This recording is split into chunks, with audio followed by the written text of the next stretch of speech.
அண்மை செய்தியாக பார்த்து வருகிறோம். தமிழ்நாடு காவிரி விவசாயிகள் சங்கத்தினர் கண்டன ஆர்ப்பாட்டத்தில் ஈடுபட்டிருக்கிறார்கள். கொள்ளிடம் ஆற்றின் பாலத்தில் நின்று கொண்டு கண்டன ஆர்ப்பாட்டத்தில் ஈடுபட்டு வருகிறார்கள். இது தொடர்பான மேலும் விவரங்களோடு இணைகிறார் செய்தியாளர் உமாரமணன். உமாரமணன், வணக்கம். அவர்கள் என்னென்ன கோரிக்கைகளை முன்வைத்து ஆர்ப்பாட்டத்தில் ஈடுபட்டிருக்கிறார்கள்? முழு விவரம்.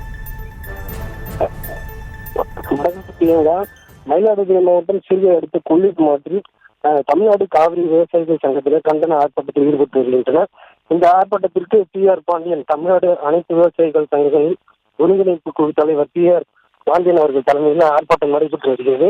இவர்களுடைய கோரிக்கைகளான கொள்ளிடம் ஆற்றில் உபநீரை திறந்து விட்டதை கண்டித்தும், காவிரியில் உபநீரை தடுத்து நிறுத்தி ராசிமணல் அணைக்கட்டை தொடக்க பணிகளை தொடங்கிட வேண்டும் எனவும், மேகதாட்டு அணை திட்டத்தை கைவிட வேண்டும் எனவும், வீராணம் ஏரியை தூர்வாரி நீர் கொள்ளளவை உயர்த்திட வேண்டும் எனவும், கொள்ளிடம் ஆற்றில் 5 கிலோமீட்டருக்கு ஒரு கல்வானைகள் அமைத்து கொடுக்க வேண்டும் என பல்வேறு கோரிக்கைகளை வலியுறுத்தி 100க்கும் மேற்பட்ட விவசாயிகள் கையில் பதாகைகளை ஏந்தி கண்டன ஆர்ப்பாட்டத்தில் ஈடுபட்டு வருகின்றனர்.